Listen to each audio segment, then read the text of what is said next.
We use a lot of euphemisms when we talk about death, you know? People say things like, you know, I lost my father. Ah, he'll turn up. You gotta stay optimistic with people like that. Give them reason to hope. Have you checked the dumpster out back? He used to like to take a nap in there. Keep it upbeat. Now, there's something else that is said after a death, but this one involves belief, which is where I begin to have big problems. This one happens after the funeral, after the burial, back at the house. Back at the house, where the family and friends and the loved ones of the deceased are having some food and drink, and they're enjoying some warm reminiscences of the person who passed away. Sooner or later, someone is bound to say the following, especially after a few drinks. You know, I think he's up there now, smiling down at us. And I think he's pleased.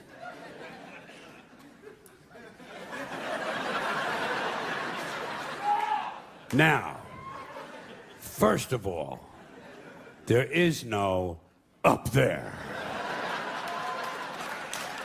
No. For people to be smiling down from.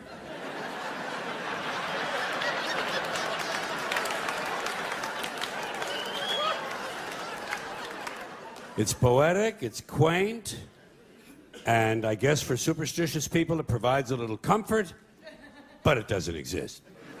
But if it did, and if someone did somehow survive death in a non-physical form, I personally think he'd be far too busy with other celestial activities than to be standing around paradise, smiling down.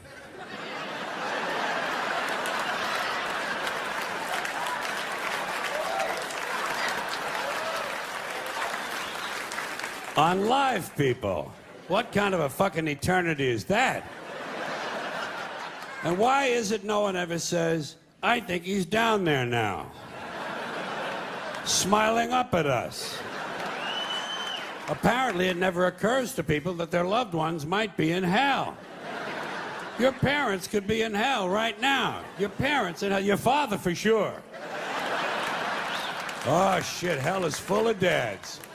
Full of dads, even the ones who took you to the ball game, just for beating the shit out of you once too often, and fucking the neighbor lady, and fucking the neighbor dog, and who knows, maybe even fucking the UPS man. We'll never know what mischief Dad was up to. Parents in heaven, parents in hell, excuse me. Kind of gives me a nice feeling, you know? Grandparents in hell. Picture that. Picture your grandmother in hell. Baking pies without an oven. And if someone were in hell, I doubt very seriously he'd be smiling. I think he's down there now, screaming up at us. And I think he's in severe pain. People just refuse to be realistic. They don't like to be realistic. People would rather stroke themselves. You know, oh, they like to stroke themselves. Don't they stroke themselves? They stroke each other, they get stroked. They stroke the boss strokes them. Everybody strokes everybody. It's nothing but a big stroke job in this country. The government strokes you every day of your life. Religion never stops stroking you. Big business gives you a good stroke, and it's one big transcontinental, cross-country, red, white, and blue stroke job. Do you know?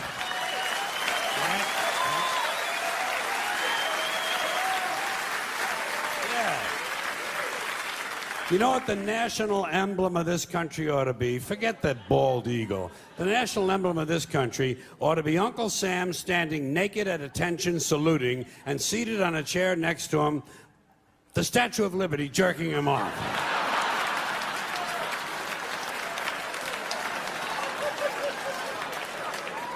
That would be a good symbol for the United Strokes of America.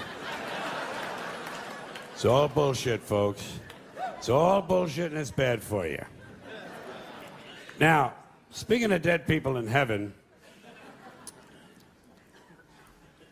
There are some people who not only believe that their dead parents in heaven can see them. Okay? Okay. They honestly believe that their dead parents in heaven can help them. You've heard these people, I'm sure. They honestly somehow believe that their dead parents in heaven can intercede with God on their behalf to gain favors for the living. I come from a Catholic home. I heard this shit. They sit there in the chair with the fucking rosary and they look at you like this, you know, and they say, oh, my dad was looking out for me. He was looking out. I don't know how he got me out of that jam, but he got me out. Oh, my mom was in surgery with me. She was in, I could feel her presence in there. Yeah. Fine. Like the people who die have nothing better to do than to run the heavenly branch of the Make-A-Wish Foundation. Now, if people want to believe this kind of stuff, it's fine with me. Let them believe it. I don't want to disabuse anyone of their beliefs. But I have a question about this. A question that involves logic. Let's suppose it's true. Let's allow the proposition that somehow dead parents in heaven can help their living children. Fine. So, we got a family living on earth, father and mother and 4 kids. Family of 6. Good family, nice family, doing all the right things, having a good time, making all the right moves. And the parents go away on a weekend trip and get killed in an accident. And the children, of course, survive. So now, according to this theory, these 2 people go to heaven and they start helping their 4 living children. Helping them with everything they need. Helping them with their science projects, with their SAT scores. Helping them get a good school and get a nice job and get a promotion and a raise and someone to marry, and they all grow up. These 4 kids now grow up and have children of their own. And let's say that all 4 of these now grown children also die at the same time. Just for the sake of argument. Let's say there's an explosion at Thanksgiving dinner.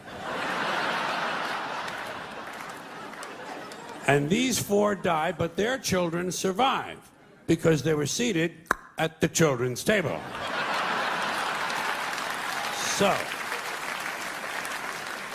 So now, according to the theory, these 4 go to heaven and they start helping their living children. But what happens to the original 2? What happens to the grandparents? Do they just go off duty now? What do they do? Is there a retirement program up there? Are there some activities for these people? Shuffleboard, pinball, online poker? There must be something they can do. Or do they have to remain on duty indefinitely? Do they have to keep on helping their living descendants forever and ever and ever? Is that what heaven's all about, helping the living? When do you get to just lie back on a cloud and take a fucking harp lesson? You know what I mean?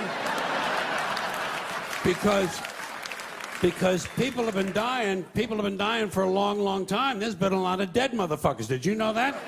Yes, you knew there's a lot of dead motherfuckers. We've had 100 billion people live on this earth. That's what the experts say. 100 billion people have lived here. So let's say half of them died and went to heaven. That's 50 billion people up there. That's a pretty crowded place. It must get pretty busy and pretty hectic up there. And God must get pretty pissed off with all these favors. Yeah, I know. Spelling test Tuesday. Get the fuck out of here. Would you please? Get the fuck out of here.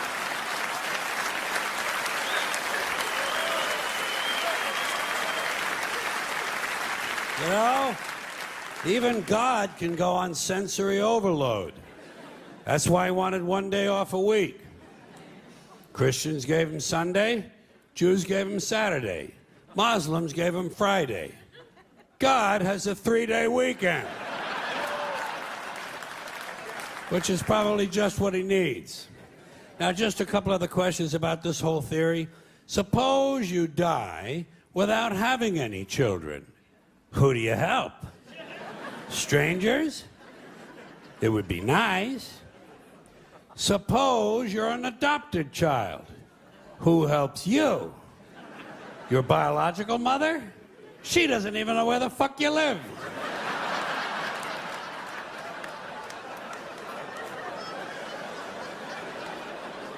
Suppose you kill your parents.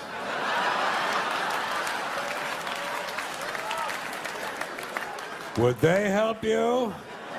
I'll guarantee you Mr. and Mrs. Menendez are not helping those 2 boys. No.